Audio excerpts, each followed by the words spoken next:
Auto scroll. रूस समेत सभी ऑयल प्रोड्यूस देशों को भारत से जिस बात का सबसे बड़ा डर था, भारत अब उसी डर को सच करने जा रहा है। और ऐसा हम नहीं बल्कि भारत के ही वैज्ञानिकों का कहना है, जो इन देशों के सामने एक ऐसा तरीका ढूंढ कर रख चुके हैं जिसका आने वाले 100 सालों तक कोई भी तोड़ मौजूद नहीं होने वाला। और भारत इस तकनीक के जरिए न केवल अपनी बल्कि दूसरे देशों की ज़रूरत भी पूरी कर सकता है। फ्यूल ऑफ द फ्यूचर यानी कि हाइड्रोजन को एक बड़े लेवल पर प्रोड्यूस करने के लिए भारत की न्यूक्लियर पावर प्लांट को टारगेट किया जा रहा है। और यही न्यूक्लियर पावर प्लांट्स अब भारत के हाइड्रोजन डिमांड को पूरा करेंगे। दरअसल एनपीसीआईएल यानी कि nuclear power corporation of India limited की तरफ से यह जोरदार झटका दिया गया है और एनपीसीआईएल रावत भाटा और तारापुर की न्यूक्लियर साइट पर हाइड्रोजन प्रोडक्शन प्लांट्स इंस्टॉल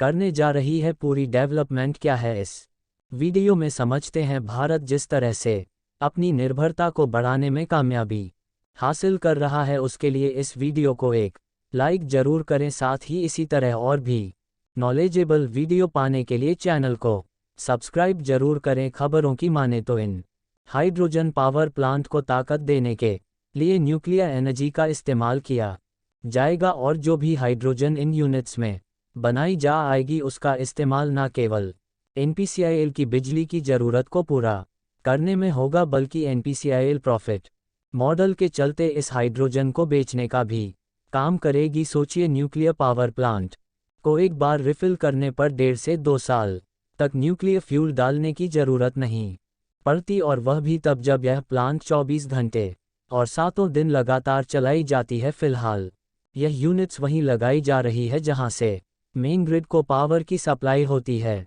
लेकिन एनपीसीआईएल के अधिकारियों का कहना है कि आगे चलकर हाइड्रोजन प्रोडक्शन के लिए dedicated nuclear power plant setup की जा सकती है। भारत में कुल 22 न्यूक्लियर प्लांट आज के टाइम पर ऑपरेशन में है, जो कुल 6,780 मेगावाट इलेक्ट्रिसिटी जनरेट करती हैं। और ट्रांसमिशन लॉस की वजह से इसमें से एक बड़ी मात्रा में बिजली वेस्ट हो जाती है। डेडिकेटेड न्यूक्लियर पावर प्लांट की वजह से बिजली का लॉस लगभग खत्म हो जाएगा, क्योंकि हाइड्रोजन प्लांट्स न्यूक्लियर यूनिट के आसपास ही सेटअप होंगी और इससे पैदा हुई बिजली को अलग अलग एप्लीकेशंस में इस्तेमाल किया जा सकेगा। अच्छी बात यह है कि भारतीय वैज्ञानिक मॉडल न्यूक्लियर रिएक्टर्स पर भी काम कर रहे हैं, जो कि 300 मेगावाट बिजली पैदा करने में सक्षम है। और जहां तक हमारा मानना है, आगे चलकर इन्हीं मॉडल रिएक्टर्स का इस्तेमाल बड़ी हाइड्रोजन को ताकत देने में होगा। आज तेल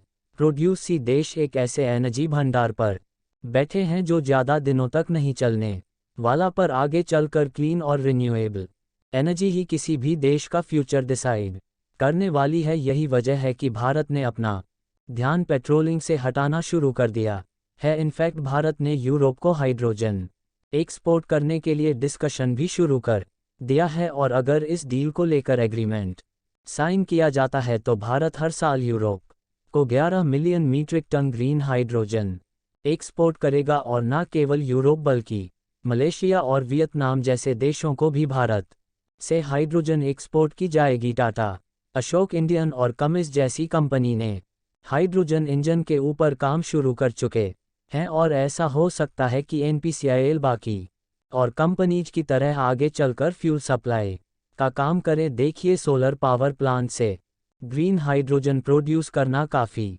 महंगा साबित इसलिए होता है क्योंकि इन प्लांट्स को मेंटेनेंस की रेगुलर ज़रूरत पड़ती है, लेकिन न्यूक्लियर पावर प्लांट के केस में ऐसा नहीं है। हालांकि मेंटेनेंस कॉस्ट के मामले में न्यूक्लियर और सोलर दोनों ही लगभग बराबर होते हैं, और जल्द ही एनपीसीआईएल इसका सेटअप भारत के अंदर करने वाली है, जिससे फ्यूल ऑफ द फ्यूचर को सिक्योर किया जा सकेगा। इसके अलावा भी भारत को एक बहुत बड़ा फ़ायदा होने वाला है, जैसा कि पिछले कई वीडियो में हम आपको बता चुके हैं कि जिस तरीके से चाइना और यूनाइटेड स्टेट के बीच में एक तरीके का साइलेंट वॉर चल रहा है, जिसके कई बड़े बेनिफिट्स भारत को मिले हैं। असल में बेनिफिट्स यह है कि अब अमेरिका की कई सारी मैन्युफैक्चरिंग कंपनी चाइना में ना जाकर भारत और वियतनाम जैसे देशों के अंदर शिफ्ट हो रही है। लेकिन आज खबर सामने निकल कर आई है कि अमेरिका के बाद एक और बड़ा देश है जिसकी एक बहुत बड़ी इंडस्ट्री को चाइना धीरे धीरे खत्म करने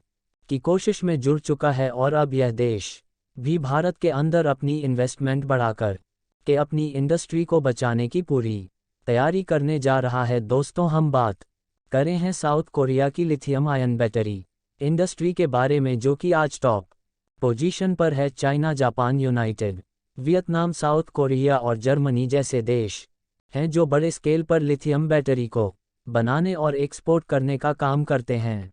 लेकिन आज के टाइम पर ग्लोबल मार्केट के अंदर करीब 79 पर कब्जा चाइना का है, और चाइना का कंट्रीज को इतने कम रेट पर लिथियम आयन बैटरी को एक्सपोर्ट करना शुरू कर चुका है, जिसकी वजह से वियतनाम और साउथ कोरिया जैसे देशों की जो लिथियम आयन बैटरी इंडस्ट्री है वह कहीं ना कहीं नीचे जाती हुई नजर आ रही है। वहीं साउथ कोरिया की दिग्गज ऑटोमोटिव कंपनी होंडा ने डिसाइड किया है कि वह भारत के अंदर एक बड़ी इन्वेस्टमेंट करने जा रहे हैं, जिससे वह भारत में lithium ion battery business setup करेंगे, और इससे भारत के अंदर जो इलेक्ट्रिक व्हीकल के दाम है वह इजली कम हो सकेंगे। और जिस तरीके से भारत की ऑटोमोबाइल इंडस्ट्री में डोनेट कर रहे हैं, उसी तरीके से अपनी पोजीशन को बनाए रखेंगे।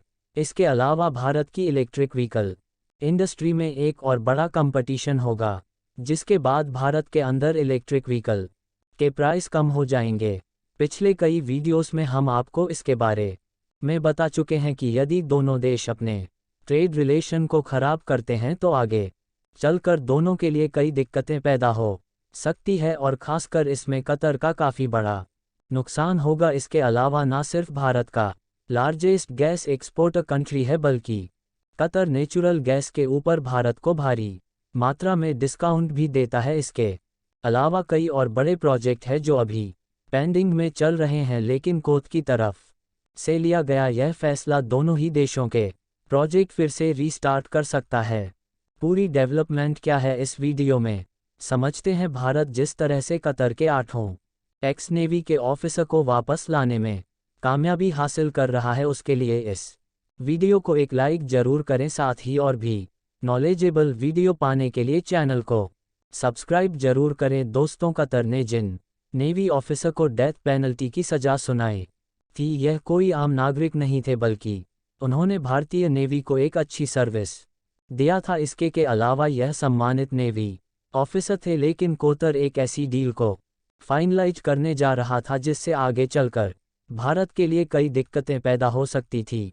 असल में पर्सनल गल्फ के अंदर ईरान ही वह अकेला देश है, अगर यह टॉप 3 कंपनी जो भारत की ऑटोमोबाइल इंडस्ट्री में हिस्सा लेती है, वहीं सेपरेटली भारत की second largest car manufacturing facility इनकी है। इसके अलावा लिथियम हाइड्रोक्साइड भी एक्सपोर्ट करने में साउथ कोरिया वर्ल्ड की सेकंड पोजीशन पर रहा है, और साउथ कोरिया इस समय दुनिया का दूसरा सबसे बड़ा इलेक्ट्रिक व्हीकल प्रोड्यूसर कंट्री भी बन चुका है। दोस्तों, इन विदेशी कंपनियों की लगातार भारत की ओर इन्वेस्टमेंट को देख कतर भी अपने फैसले को बदलने के लिए तैयार हो गया है, और कतर भारत के 8 नेवी ऑफिसर को रिलीज करने के लिए राजी हो गया है, और जल्द ही उनके रिहाई की खबर आपको मिलने वाली है। ताकि आप लोग इनके सही सलामत वापसी के लिए कमेंट बॉक्स में दुआएं करते रहे। इस वीडियो को यहीं पर ख़त्म करते हैं। इस वीडियो को एक लाइक जरूर करें और अपने दोस्तों तक इस वीडियो को शेयर